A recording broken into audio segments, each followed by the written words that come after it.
Chocolate का test है और केक जैसा टेक्सचर, मगर ये बर्फी मिठाई की रेसिपी है, वो भी बिना चीनी, बिना गुड़ और बिना मावा के। एकदम आसानी से सिर्फ 5 मिनट में बनने वाली रेसिपी है और इंग्रेडिएंट भी सिर्फ 3 से 4 ही लगते हैं। तो ये टेस्टी के साथ सुपर हेल्दी भी है। बनने के बाद महीने भर स्टोर कर सकते हैं और खाते ही मुंह में घुलने वाली रेसिपी है। हेलो दोस्तों, मैं रश्मि और आपका स्वागत है रे किचन में। तो चलिए बनाना शुरू करते हैं। यहाँ पे आप देख सकते हैं जार में मैंने 400 ml दूध लिया है। ये नॉर्मल रूम टेम्परेचर वाला दूध है, यानी कि ये कच्चा दूध नहीं है। इस रेसिपी के लिए आप कोई भी क्वालिटी का दूध ले सकते हैं। गाय का दूध ले सकते हैं, बफेलो मिल्क ले सकते हैं, पैकेट वाला ले सकते हैं, या फिर डेयरी वाला जो फुल फैट क्रीम होता है वो भी आप मिल्क ले सकते हैं। तो सबसे पहले हम इसे एक पैन में निकाल लेते हैं। आप देख सकते हैं कि पैन को अभी मैंने गैस पे नहीं चढ़ाया है। सबसे पहले सारी चीज़ हम इसमें डालेंगे, उसके बाद ही हमें इसे पकाना है। तो अब हम इसमें 3 बड़े चम्मच कॉर्नफ्लोर इस्तेमाल करेंगे। आप चाहो तो कॉर्नफ्लोर के बजाय अरारोट फ्लावर का भी इस्तेमाल कर सकते हैं, या फिर आप यहाँ पे जेलेटिन या फिर जो अगर अगर आता है उसका भी इस्तेमाल कर सकते हैं। कॉर्नफ्लोर जो है इसे गाढ़ापन देगा, इसके लिए मैं इसमें डाल रही हूँ। तो कॉर्नफ्लोर को दूध के साथ मैंने अच्छे से मिक्स कर लिया है। आप देख सकते हैं बिल्कुल भी इसमें गुठलियाँ नहीं बनी है। अब हम इसमें हमारा जो मेन इंग्रेडिएंट है वो डालेंगे। तो यहाँ पे मैंने डार्क चॉकलेट का पैकेट लिया है। ये 400 ग्राम का पैकेट है और इसकी प्राइस जो है वो है 85 रुपीज़। तो इसे आप चाहो तो पूरे बार के साथ डाल सकते हो, या फिर इसे कद्दूकस करके या फिर थोड़े छोटे छोटे पीसेस करके भी ले सकते हैं। इसी के साथ हम यहाँ पे वेनिला एसेंस डालेंगे। इसके कुछ 2 से 3 बूंदे डालेंगे। अगर आपके पास वेनिला एसेंस नहीं है तो आप इसे ना डालें। जो चॉकलेट के पीसेस है इन्हें हमें दूध के साथ पकाना है। तो चलिए अब हम इसे गैस पर चढ़ाते हैं। आंच को हमें धीमा ही रखना है, क्योंकि हमारी जो चॉकलेट है वो जले ना और दूध में गुठलियाँ ना बने। इसे हम लगातार चलाते हुए पकाएंगे जब तक कि जो हमारा चॉकलेट है पूरी तरह से पिघल ना जाए और ये एक स्मूथ लम्स फ्री बैटर ना बन जाए। मैंने यहाँ पे डार्क चॉकलेट का इस्तेमाल किया है। आप चाहो तो इसके बदले जो नॉर्मल डेयरी मिल्क आती है वो भी आप ले सकते हैं, या फिर आप यहाँ पे चॉकलेट सिरप, कॉफी पाउडर या जो कोको पाउडर आता है इनमें से किसी एक का इस्तेमाल भी कर सकते हैं। अगर आपको इसे हेल्दी बनाना है तो आप यहाँ पे डार्क चॉकलेट का ही इस्तेमाल करें, क्योंकि एक तो इसमें शुगर कंटेंट नहीं होता है और ये नॉर्मल चॉकलेट से सस्ता भी पड़ेगा। तो इसमें से मैंने आधी ही चॉकलेट यानी कि 200 ग्राम ही इस्तेमाल की है।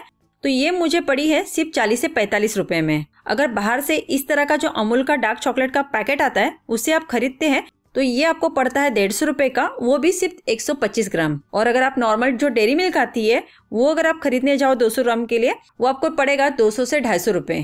आप सोच रहे होंगे कि इस तरह का डार्क चॉकलेट कहाँ पे मिलता है, तो ये आपको अमेजोन पे भी मिल जाएगा। जो नॉर्मल सुपरमार्केट होते हैं वहाँ पे भी आसानी से मिल जाता है, या फिर जो बेकरी के आइटम्स मिलते हैं जहाँ पे केक का सारा सामान मिलता है वहाँ पे भी ये आसानी से मिल जाता है।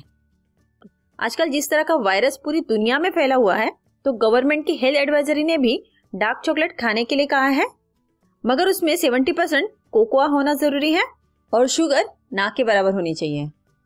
और ये एंजाइटी को भी कंट्रोल करता है और मिनरल से भी भरपूर है।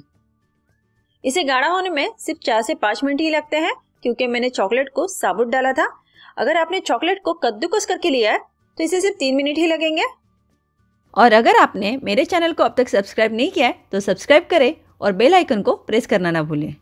अभी आप देख सकते हैं कि बातों बातों में हमारा जो मिक्सचर है हल्का गाढ़ा भी हो गया है और इसका टेक्सचर ना बिल्कुल स्मूथ, शाइनी और जो मेल्टेड चॉकलेट होता है ना उसकी तरह हो गया है, और इसमें लम्स भी नहीं बने हैं। तो इसी तरह का हमें बिल्कुल बैटर चाहिए। अब हम इससे ज़्यादा इसे नहीं पकाने वाले हैं, गैस को ऑफ कर देते हैं। तो बर्फी को सेट करने के लिए मैंने इस तरह का मिठाई मोल्ड लिया है।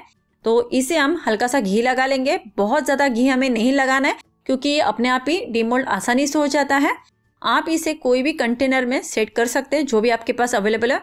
अगर नहीं है तो आप नॉर्मल जो थाली आती है स्टील की उसमें भी आप इसे सेट कर सकते हो। तो यहाँ पे बहुत ही कम घी का इस्तेमाल किया है मैंने और इसे अच्छे से ग्रीस कर लिया है। अब जो हमारा ये गर्मा गर्म बैटर है इसे हम इसमें पोर कर लेते हैं। आप देख सकते हैं इसका जो टेक्सचर है बिल्कुल स्मूथ पोरिंग कंसिस्टेंसी वाला है। इसी तरह का इसका टेक्सचर होना ज़रूरी है। ये बिल्कुल भी गाढ़ा नहीं है, ये सेमी थिक लिक्विडी बैटर बना है। अब ये काफ़ी गर्म है, तो अब हम इसे हल्के हाथों से टैप कर लेते हैं। तो इसे सुपर हेल्दी बनाने के लिए मैं इसके ऊपर से थोड़े से नट्स स्प्रिंकल करने वाली हूँ। तो मेरे पास बारीक कटा हुआ बादाम है और साथ ही में बारीक कटे हुए पिस्ता है। तो मैं दोनों से इसे गार्निश कर रही हूँ। अगर आप बिना इसके खाना चाहते हो तो भी आप इसे बना सकते हो। और यहाँ पे जो ड्राई फ्रूट्स है वो अपने पसंद अनुसार इसमें डाल सकते हो। ये हल्के से इसमें अच्छे से चिपक जाए इसलिए इस तरह से हम स्पैचुला से यानी कि चम्मच से हल्का हल्का प्रेस करेंगे। अभी ये काफ़ी गर्म है तो इसे नॉर्मल टेम्परेचर पे आने के लिए यानी थोड़ा सा ठंडा होने के लिए हम इसी तरह से इसे किचन काउंटर पे छोड़ देंगे। जब ये पूरी तरह से ठंडा हो जाएगा तो 1 घंटे के लिए हम इसे फ्रीजर में रखेंगे। फ्रीजर यानी कि जहाँ पे हम बर्फ जमाते वहाँ पे हमें इसे रखना है। और इसके ऊपर से हम कोई ढक्कन रख देंगे जिससे कि इसके ऊपर कोई बर्फ की परत ना जमे। तो 1 घंटा हो गया है, ये अच्छे से सेट हो गया है। आप देख सकते हैं ऊपर से इसकी बर्फ की परत भी नहीं है और ये बिल्कुल भी चिपचिपा नहीं है और इसने अपने आप ही किनारों को छोड़ दिया है। तो चलिए अब हम इसे डीमोल्ड कर लेते हैं। हल्का सा टैप करेंगे और ये देखिए बहुत ही आसानी से ये डीमोल्ड हो गया है। और आप ये पूरा बर्तन देख सकते हैं, यानी जो मोल्ड हमने लिया था वो भी अच्छे से क्लीन निकला है। तो चलिए अब हम इसे सीधा कर लेते हैं। बहुत ही टेस्टी लगता है खाने में, यकीन मानिए आपने इसे बना लिया ना तो चुटकियों में ख़त्म होगा। अगर आप मेरी तरह चॉकलेट लवर है, आपको चॉकलेट खाना पसंद है, तो ये जो मिठाई है वो आपके लिए ही बनी है। ये खाने में तो हेल्दी तो है ही, साथ ही में चॉकलेट से भरपूर है और बच्चे भी इसे बहुत ही ज़्यादा शौक से खाएंगे। टेक्सचर आप देख सकते हैं, ऐसा लग रहा है जैसे ये केक की तरह बना है और मुंह में जाते ही पिघलता है। आप इसे बनाने के बाद इसके पीसेस कट करने के बाद कोई भी एयर टाइट कंटेनर में भरकर इसे आप फ्रीजर में रख सकते हैं। जैसे नॉर्मल हम चॉकलेट को स्टोर करके रख सकते हैं, इसे भी हम स्टोर करके रख सकते हैं और ये लंबे समय तक अच्छे से रहता भी है। जब मन करे तो निकाले, एक मिठाई का पीस उठाए खाएं। चॉकलेट का चॉकलेट भी हो जाता है, मीठा का मीठा भी हो जाता है। तो आप इस बहुत ही ईजी 5 मिनट में बनने वाली चॉकलेट बर्फी को ज़रूर बनाएं। अगर आपको मेरी ये रेसिपी इंटरेस्टिंग लगी है तो मुझे लाइक और सब्सक्राइब करके सपोर्ट ज़रूर करें और अपने दोस्तों में इस रेसिपी को शेयर करना ना भूलें।